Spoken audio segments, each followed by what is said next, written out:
तो बेटा अपना जो नेक्स्ट टॉपिक है वो है काइनेटिक एनर्जी। Kinetic energy.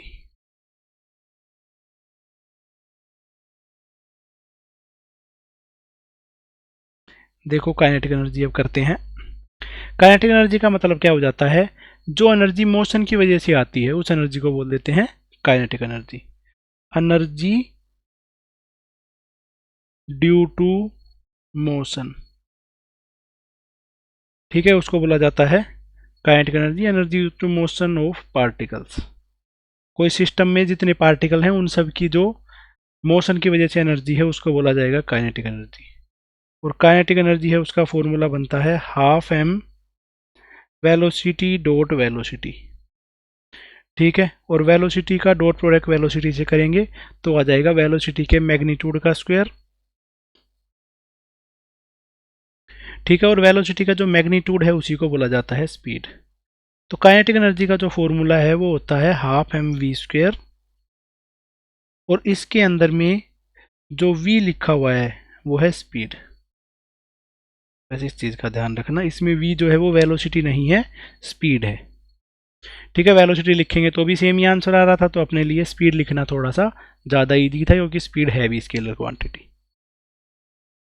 तो ये काइनेटिक एनर्जी का फॉर्मूला है। ऑल्सो काइनेटिक एनर्जी का एक नया फॉर्मूला भी है। इसी के अलावा अगर मैं इसको मोमेंटम की टर्म्स में लिखना चाहूँ, इसी को मैंने मास से मल्टीप्लाई कर दिया और मास से डिवाइड कर दिया, तो मास इंटू वेलोसिटी तो मोमेंटम होता है, तो पी स्क्वेयर बाई 2m। तो ये भी काइनेटिक एनर्जी का फॉर्मूला है। लीनियर मोमेंटम का स्क्वायर उसको मैंने डिवाइड कर दिया है 2m से। ये भी काइनेटिक एनर्जी को ही रिप्रेजेंट कर रहा होता है। अब देखो काइनेटिक एनर्जी स्पीड पे डिपेंड करती है और स्पीड जो है वो फ्रेम पे डिपेंड करती है, ठीक है।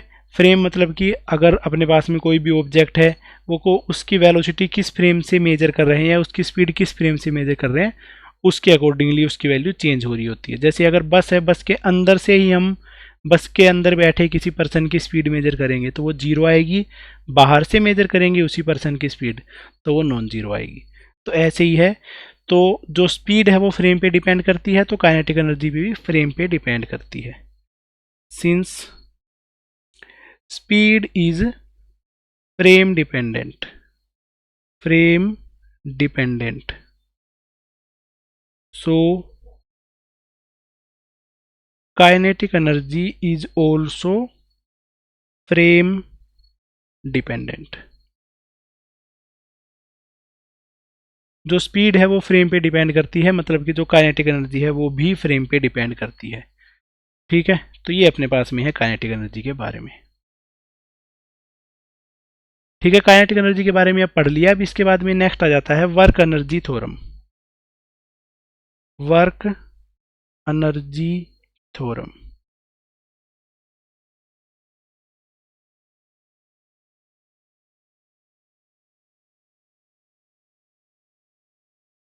वर्क एनर्जी थ्योरम देखो क्या बताती है। वर्क एनर्जी थ्योरम ये बताती है कि कोई भी अपने पास में जो वर्क डन होगा नेट फोर्स की वजह से, वो work done change in kinetic energy के इक्वल होता है। Work done by net force will be equal to change in kinetic energy, equal to change in kinetic energy. जो नेट फोर्स जो वर्क डन कर रहा होगा, मतलब सब फोर्स का मिला के जो नेट है वो जो वर्क डन कर रहा होगा वो काइनेटिक एनर्जी के इक्वल होगा। या इसको ऐसे बोल सकते हैं कि अपने पास में जितने भी फोर्स हैं वो सब वर्क कर रहे हैं, उन सब का मैं सम कर दूं तो वो चेंज इन काइनेटिक एनर्जी के ही इक्वल होगा। Work done by all forces will be equal to kinetic energy, ठीक है। इसको बोला जाता है वर्क एनर्जी थ्योरम, ठीक है। तो पहले तो मैं इस चीज को समझाता हूं, इसका मतलब क्या है। मतलब कि work done by net force मान लिया है मैंने F, ठीक है। इसने जो वर्क डन किया है, ठीक है, तो F का डॉट प्रोडक्ट करूंगा मैं डिस्प्लेसमेंट के साथ में, तो उसका आंसर आ जाएगा चेंज इन काइनेटिक एनर्जी के इक्वल। अगर मैं इस फोर्स को बाकी सब फोर्स में ब्रेक डाउन करूं, पहला फोर्स, दूसरा फोर्स, ऐसे मान लेते हैं N फोर्स हैं, उसका डॉट प्रोडक्ट S के साथ करूं तो वो चेंज इन काइनेटिक एनर्जी के ही इक्वल आएगा। अब इसका डॉट प्रोडक्ट S के साथ करता हूं, F1 dot S plus F2 dot S, इस तरीके से Fn का डॉट प्रोडक्ट करूंगा S के साथ में, ठीक है। तो ये आ गया है फर्स्ट फोर्स का वर्क डन, दूसरे फोर्स का वर्क डन और nth फोर्स का work done.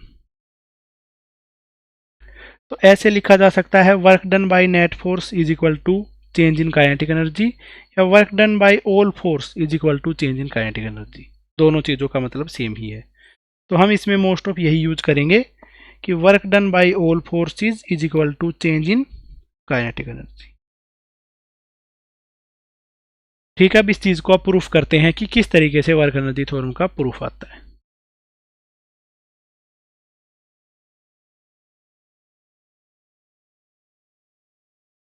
Proof of work energy theorem.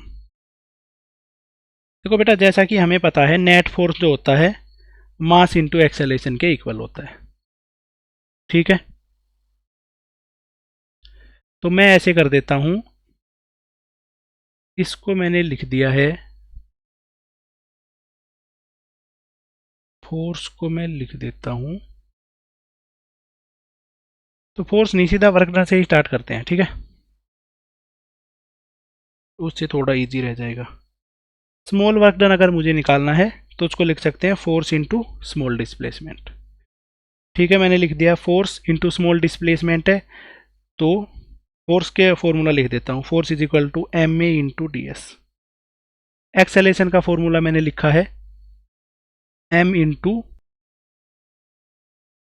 D V by D T into D S. तो स्मॉल वर्क डन है वो आ गया है, एम तो ऐसे ही रखा, डी वी भी ऐसे रखा, d s by D t जो है वो वेलोसिटी को रिप्रेजेंट कर रहा है, mass into velocity into D v. जो d s by D t है उसको लिखा है velocity, rate of change of displacement with respect to time velocity बन गया है, डी वी है वो ऐसे रहा है, एम है वो ऐसे रहा है। तो ये टर्म इस तरीके से बन गई है। अब मैं इसको इंटीग्रेट कर देता हूँ, इंटीग्रेट, वर्क डन का इंटीग्रेशन करेंगे स्मॉल वर्क डन का तो टोटल वर्क डन आ जाएगा m into V D V. इसका इंटीग्रेशन करेंगे इनिशियल वेलोसिटी से लेकर फाइनल वेलोसिटी के बीच में, इनिशियल वेलोसिटी को लिख दिया u से, फाइनल वेलोसिटी को लिख दिया v से। तो m तो है कांस्टेंट, v का इंटीग्रेशन आ जाता है v की पावर 2/2 इनिशियल और फाइनल। तो हाफ m को मैंने कॉमन ले लिया है, V square minus you square, तो ये बन चुका है half m V square minus half m U square. ये बन गया है भाई वर्क डन। तो इसका मतलब है वर्क डन बन चुका है kinetic energy final minus kinetic energy initial के इक्वल। बस यही इस चीज़ का प्रूफ है, ठीक है। तो वर्क डन जो है वो इक्वल टू हो गया है चेंज इन काइनेटिक एनर्जी के, ठीक है। इंपॉर्टेंट थ्योरम है, बहुत बार इस चीज़ के बारे में पढ़ा जाएगा, ठीक है। मोस्ट ऑफ क्वेश्चन इसी तरीके से ही करे जाएंगे, ठीक है। सिंस ऑल्सो ये लिख लेना, ये अपने पास में पूरा इसको सोल्व किया गया है।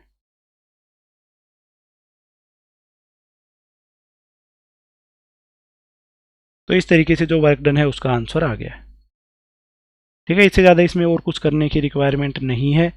मेन जो क्वेश्चन है वो इस थ्योरम है इसके ऊपर बेस्ड ही आएंगे।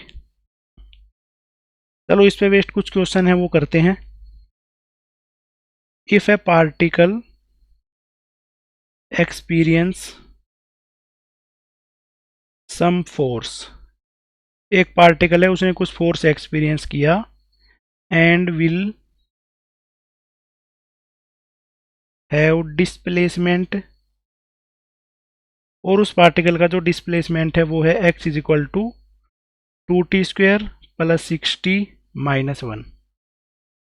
तो हमें इस केस में वर्क डन निकालना है उस फोर्स की वजह से। Find out work done by these forces, work done by these forces, या work done by some force है, हाँ, दीज फोर्सेस ऑन मूविंग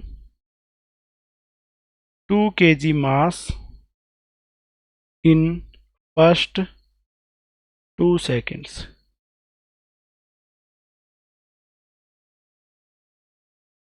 ये है बेटा अपने पास में क्वेश्चन। डिस्प्लेसमेंट है, डिस्प्लेसमेंट की इक्वेशन गिवन है x is equal to 2t² plus 6t minus 1। ठीक है, इसकी वजह से अपने पास में 2 kg का मास मूव कर रहा है, तो उसने कितना वर्क डन किया होगा पहली 2 सेकंड्स में। पहली 2 सेकंड्स में होने का मतलब है t इज इक्वल टू 0 से लेकर t is equal to 2 second तक, इतने से गैप के बीच में उसने कितना वर्क डन किया है वो हमें निकालना है। तो इसमें हम लगा देते हैं वर्क एनर्जी थ्योरम। ठीक है, तो वर्क एनर्जी थ्योरम के लिए हमें काइनेटिक एनर्जी चाहिए होगी, तो पहले काइनेटिक एनर्जी के लिए वेलोसिटी ही निकाल लेते हैं। वेलोसिटी की वैल्यू आ जाती है dx/dt। इसका डिफरेंशिएशन करेंगे तो आ जाएगा 4t प्लस 6। ठीक है, इनिशियल वेलोसिटी है वो आ जाएगी t इज इक्वल टू 0 पे, मतलब velocity at t is equal to 0, तो वो आ जाती है 6 मीटर पर सेकंड स्क्वायर। फाइनल वेलोसिटी है मतलब वेलोसिटी एट 2 सेकंड्स, 4 टू जा 8 प्लस 6, जो कि बन जाता है 14 मीटर पर सेकंड स्क्वायर। इनिशियल वेलोसिटी है उसको u से लिखा है, फाइनल वेलोसिटी को मैंने v से लिखा है। अब यहाँ पे निकालने वाले हैं वर्क डन। ये जो फोर्स लग रहे हैं इन्होंने कितना वर्क डन किया है। Work done by all forces is equal to change in kinetic energy. Final kinetic energy है half mv², initial kinetic energy है हाफ mu²। तो हाफ m को कॉमन ले लिया है, v² माइनस u²। हाफ जो इसका मास है वो है 2 kg, फाइनल वेलोसिटी है वह है 14, इनिशियल वेलोसिटी है 6। तो इसका आंसर बन जाता है 14² माइनस 6²। ठीक है, तो इसका आंसर बन जाता है 14² माइनस 6²। तो इसमें थ्योरम लगा देते हैं a² माइनस b², 14 प्लस 6 तो बन जाएगा 20, 14 माइनस 6 बन जाएगा 8। तो इसका आंसर हो जाता है 160 जूल। तो work done by all forces है, उसका आंसर ये आ गया। बस यही इसका आंसर था, इससे ज़्यादा इसमें कुछ करने की ही रिक्वायरमेंट नहीं है। चलो नेक्स्ट क्वेश्चन है जो वो करते हैं। If a particle has mass 2 kg, एक पार्टिकल है जिसका जो मास है उसकी वैल्यू है 2 kg, और उसकी वेलोसिटी है एंड वेलोसिटी, और उसकी जो वेलोसिटी है उसको दिया जा रहा है √2x से। ठीक है, इसमें हमें कैलकुलेट करना है find out work done by this particle to go from x is equal to 1 to x is equal to 4। 1 metre से लेकर ये पार्टिकल 4 मीटर तक जाएगा, तो इतनी सी प्रोसेस में उसको कितना वर्क डन करना पड़ेगा। ओके, तो अब इसके अंदर में हम वर्क एनर्जी थ्योरम ही लगाएंगे। तो उसके लिए हमें चाहिए होगा इनिशियल काइनेटिक एनर्जी और फाइनल काइनेटिक एनर्जी। तो अब देखो वेलोसिटी ही गिवन है, तो पहले निकाल लेते हैं इनिशियल वेलोसिटी। इनिशियल वेलोसिटी जब होगी जब इनिशियल पोजीशन पे होंगे, तो x की जगह पे 1 पुट कर दिया, इनिशियल वेलोसिटी आ गई है √2। फाइनल वेलोसिटी है, फाइनल वेलोसिटी की जगह पे फाइनल वाले कंपोनेंट पुट कर दिए हैं, 2 × 4 मतलब कि √8। ठीक है, तो ये अपने पास में सिनेरियो बन गया है। तो इसमें हम निकालेंगे work done by all force is equal to change in kinetic energy, half m final velocity का square minus half m initial velocity का स्क्वायर। हाफ m को कॉमन ले लिया, v square minus you square, तो half. Body का जो मास है वो है 2 kg, फाइनल वेलोसिटी का जो स्क्वेयर है वो है √8 का स्क्वेयर, तो वो बन गया है 8। इनिशियल वेलोसिटी का जो स्क्वेयर है वो √2 का स्क्वेयर है, जो कि बन गया है 2। तो 2 से 2 कैंसिल आउट, 8 में से 2 गया तो बन गया है 6 जूल। तो जो work done by all force है उसका आंसर हो चुका है 6 जूल, जिसको कि मैं इसी पेज पे लिख देता हूँ। तो बस ये आंसर आ गया है इसका। तो वर्क एनर्जी थ्योरम से इस तरीके से इजीली प्रॉब्लम्स भी सोल्व करी जा सकती हैं। ठीक है, तो भाई यहाँ तक का था। अब देखो इसके बाद में एक नई चीज़ है वो बताता हूँ, तो देखो नोट करके लिख लो इसको। जो बेटा इंटरनल फोर्स होते हैं, क्या वो वर्क कर सकते हैं या नहीं कर सकते हैं, इस पे बेस्ड है अपना अगला कंसेप्ट, कि जो इंटरनल फोर्स है उनका वर्क होगा या नहीं होगा। ठीक है, a bomb is blast into 2 particles. कोई भी अपने पास में जो बॉम्ब ब्लास्ट होता है वो इंटरनल फोर्स की वजह से ही होता है। ठीक है, तो एक पार्टिकल है, एक बॉम्ब है जो कि है रेस्ट पे। अब ये अपने पास में ब्लास्ट हो गया है 2 पार्टिकल्स में, एक पार्टिकल दूसरा पार्टिकल। ठीक है, एक पार्टिकल का मास है m1, दूसरे पार्टिकल का मास है m2। तो एक पार्टिकल अगर राइट में जाएगा तो दूसरा पार्टिकल लेफ्ट में जाएगा। ऐसा क्यों होगा? ताकि मोमेंटम को कंजर्व किया जा सके।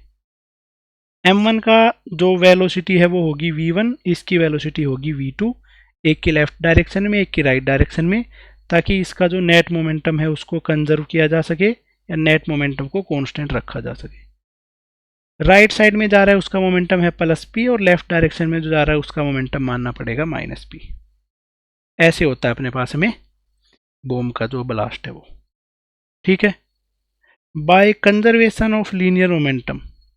लीनियर मोमेंटम कंजर्वेशन क्या बताता है कि इनिशियल मोमेंटम और फाइनल मोमेंटम सेम होंगे। इनिशियल 0 था तब जाके फाइनल 0 है। तो इंटरनल फोर्स ने मोमेंटम को चेंज नहीं किया, क्योंकि एक्सटर्नल फोर्स तो इस पे लगा ही नहीं है, इंटरनल फोर्स की वजह से ही ऐसा हो पा रहा है।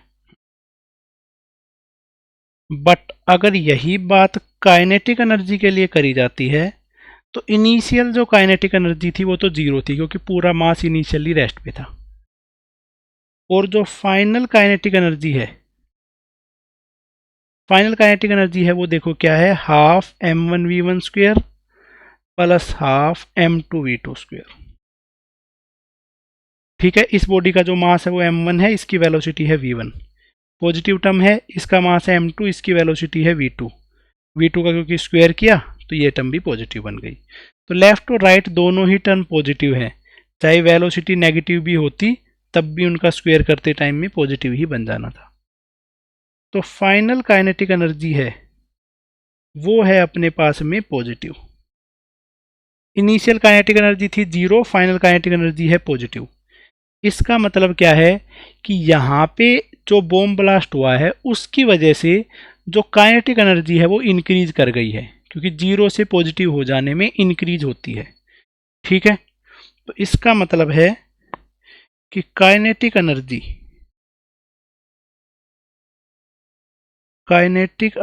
Is increased. और अगर काइनेटिक एनर्जी इंक्रीज हो गई है तो work done by all force क्या है, final kinetic energy minus initial kinetic energy. Final थी पॉजिटिव, पॉजिटिव में से 0 को घटाया तो क्या बच गया है, पॉजिटिव। इसका मतलब है जो इंटरनल फोर्स है उन्होंने जो वर्क डन किया है वो भी पॉजिटिव ही है। ठीक है, तो एक चीज हमें यहाँ पे पता चली है, जो इंटरनल फोर्स होते हैं वो मोमेंटम को चेंज नहीं करते हैं, बट जो इंटरनल फोर्स हैं वो काइनेटिक एनर्जी को चेंज कर सकते हैं या वर्क डन कर सकते हैं। ये होता है अपने पास में, मतलब कि internal forces can not change the momentum,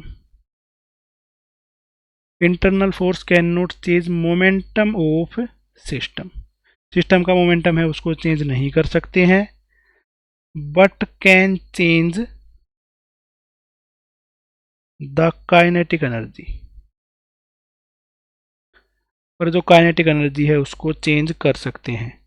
मतलब ये है कि इंटरनल फोर्स भी वर्क कर सकते हैं, इंटरनल फोर्सेस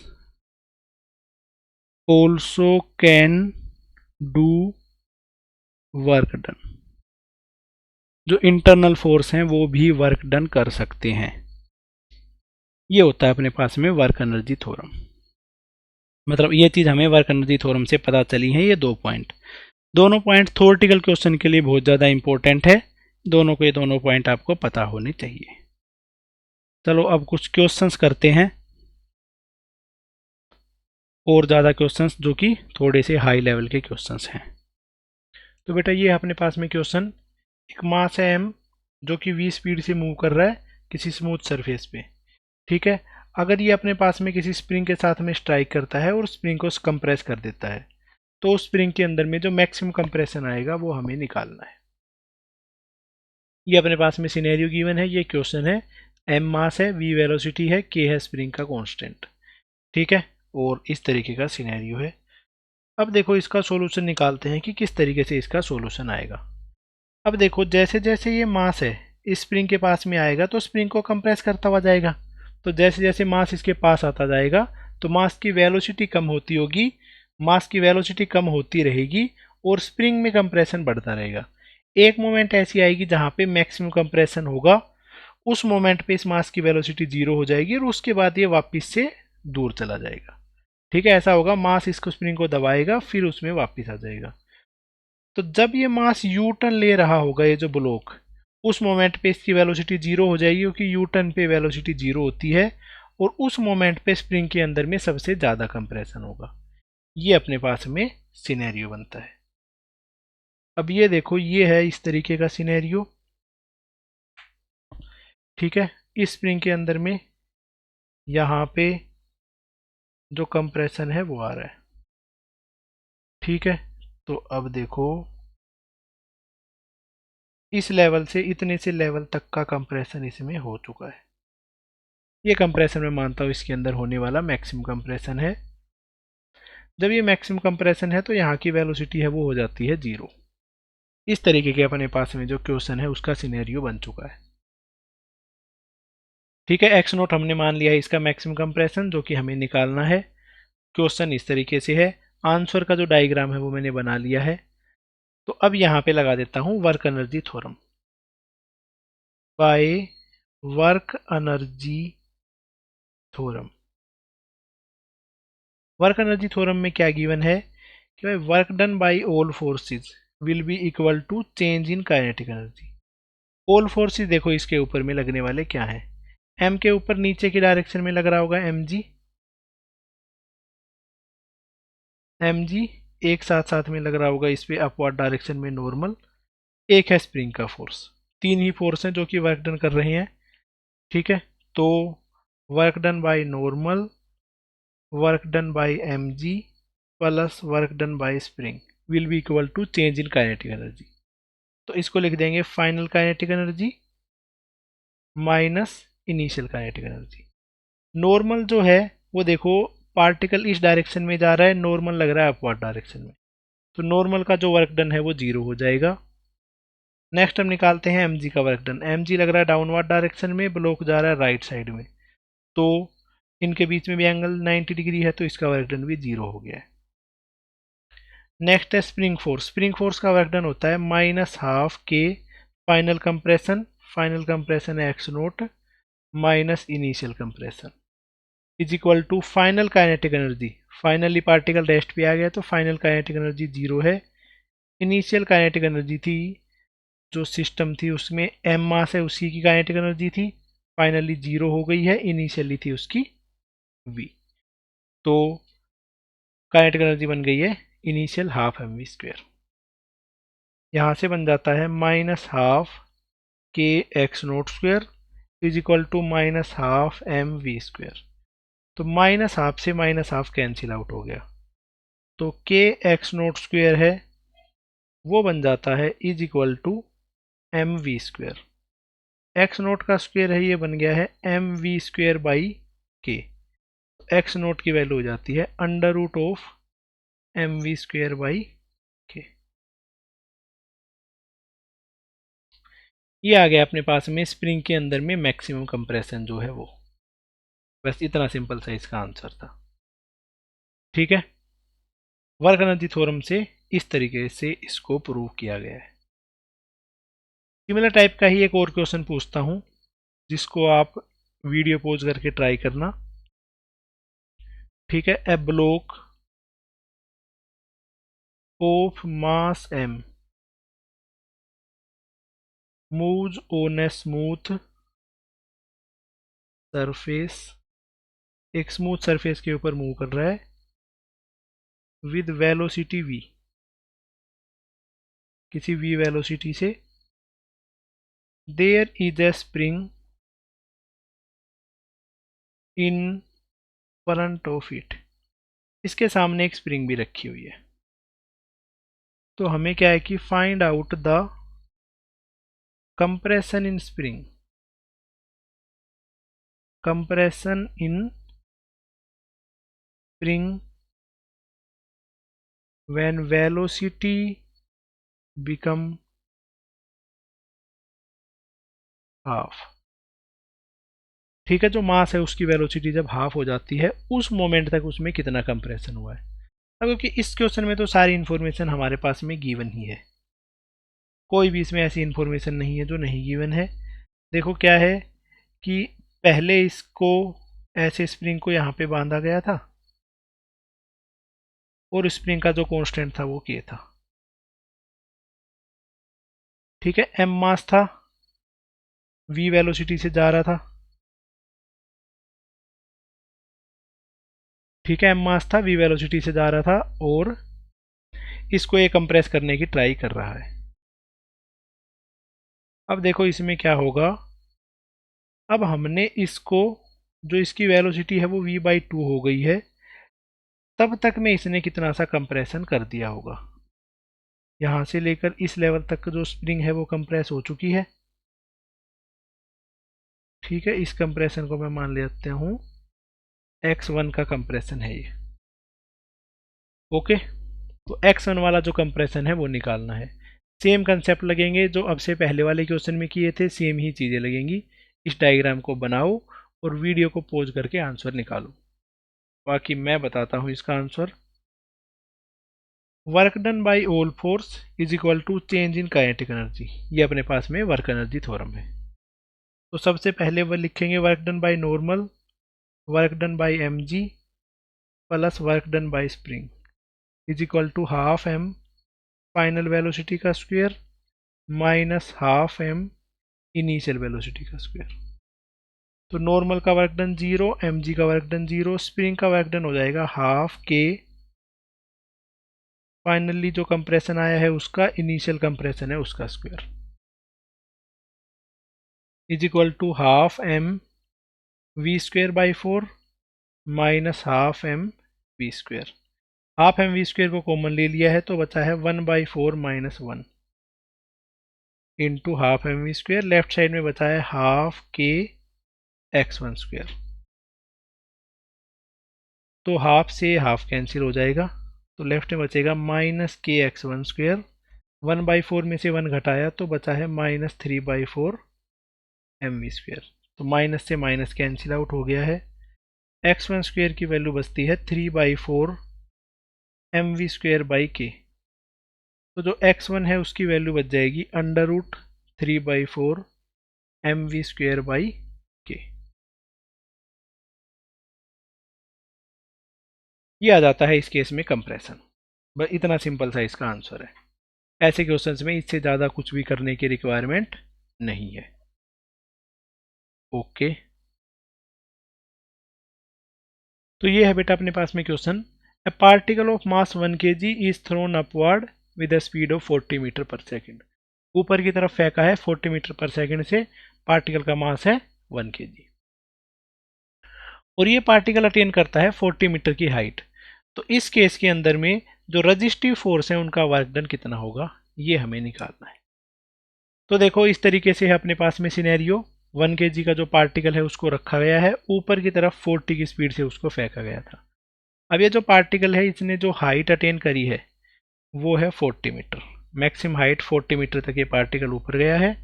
40 मीटर के ऊपर जाने के बाद में इसकी वेलोसिटी क्या हो जाती है, 0। मैक्सिमम हाइट पे पहुंचने के बाद में इसकी वेलोसिटी है जो वो 0 हो जाती है।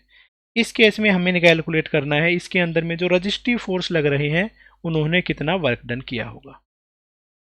ठीक है, bye work energy theorem, work energy theorem इस पार्टिकल पे जो फोर्स वर्क डन कर रहे होंगे, जैसे ये पार्टिकल हवा में जाने लगा, मतलब यहाँ से स्टार्ट हुआ, तो इस पे सिर्फ दो ही फोर्स लग रहे हैं, एक तो रजिस्टिव फोर्स है, एक ग्रेविटी है। ये दो ही इस पे वर्क डन करेंगे। तो वर्क डन बाय इसका वेट और work done by resistive force, और ये निकल के आ जाएगा चेंज इन काइनेटिक एनर्जी के equal kinetic energy final minus kinetic energy initial. देखो mg जो है उसने कितना वर्क किया होगा, इस पार्टिकल पे mg है वो डाउनवर्ड डायरेक्शन में लग रहा होगा, तो डाउनवर्ड डायरेक्शन में है mg। डिस्प्लेसमेंट इसने किया है 40 और डिस्प्लेसमेंट हो रहा है ऊपर की तरफ, वेट लग रहा है नीचे की तरफ में, तो कोस ऑफ 180 डिग्री ये अपने पास में आ जाता है work done by weight. Okay, plus work done by resistive force. Kinetic energy final, जब सबसे मैक्सिमम हाइट पे पहुंच गया है तो वहां की kinetic energy minus initial kinetic energy, initial जिस पॉइंट से थ्रो किया था वहां की काइनेटिक एनर्जी, तो वो काइनेटिक एनर्जी है हाफ एम इनिशियल वेलोसिटी का स्क्वायर।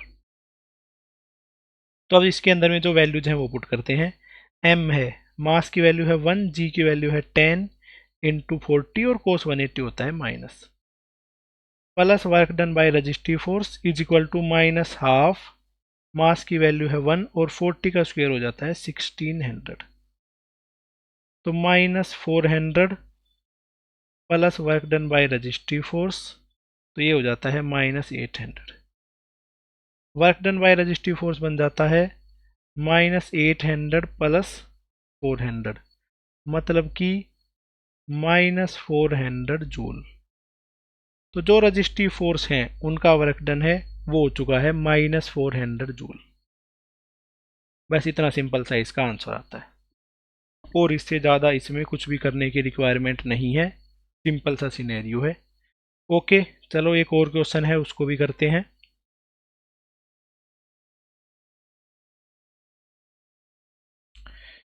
ठीक है, डायग्राम के टर्म्स में इस क्वेश्चन को लिखता हूँ। एक इस तरीके से है, यहाँ पे मैंने एक पार्टिकल है जिसको ऊपर की डायरेक्शन में फेंका है 40 मीटर पर सेकंड से। ये पार्टिकल ऊपर की तरफ गया, फिर ऊपर से जाके नीचे की तरफ में वापस गिर गया। तो ये पार्टिकल नीचे वापस में गिरा, तो जस्ट गिरने से पहले इसकी वेलोसिटी थी 30 मीटर पर सेकंड। ऐसे है अपने पास में। मास है पार्टिकल का वो है 2 kg। तो इसमें क्या निकालना है, find out work done by resistive forces, work done by resistive forces in complete path. इसने जो कंप्लीट पाथ ट्रेवल किया है, इतने से पाथ के अंदर में जो रजिस्टिव फोर्स हैं उन्होंने कितना वर्क डन कर दिया होगा, वो हमें कैलकुलेट करना है। ठीक है, बस इतना सा इसका सिनेरियो है। तो इसमें लगाता हूं मैं work energy theorem. Work done by all force is equal to change in kinetic energy. All force में जो काम कर रहा है वो है gravity plus resistive force. Change in kinetic energy का मतलब है final kinetic energy minus initial kinetic energy. अब देखो बेटा, यहाँ से स्टार्ट किया है, ऊपर उठ के जहीं पे आ गया है, तो ग्रेविटी में तो कोई डिस्प्लेसमेंट हुआ ही नहीं है जी की डायरेक्शन में, तो उसी लेवल पे वापस आ गया है। तो ग्रेविटी का जो वर्क डन है वो जीरो हो गया है क्योंकि डिस्प्लेसमेंट जीरो है, plus work done by resistive force. Final kinetic energy लिखते हैं half into mass into final velocity का square minus half into mass into initial velocity का स्क्वायर। तो work done by resistive force आ जाता है 30 square minus 40 square. 30 minus 40 करेंगे तो -10, 30 प्लस 40 करेंगे तो 70। तो इसका आंसर आ जाता है -700 जूल। तो work done by resistive force जो है उसका आंसर आता है -700 जूल। बस ये आ जाता है इसका करेक्ट आंसर। इससे ज़्यादा इसमें कुछ भी करने की रिक्वायरमेंट नहीं थी। Work done by all force is equal to change in kinetic energy, इसी से अपना आंसर आ गया है।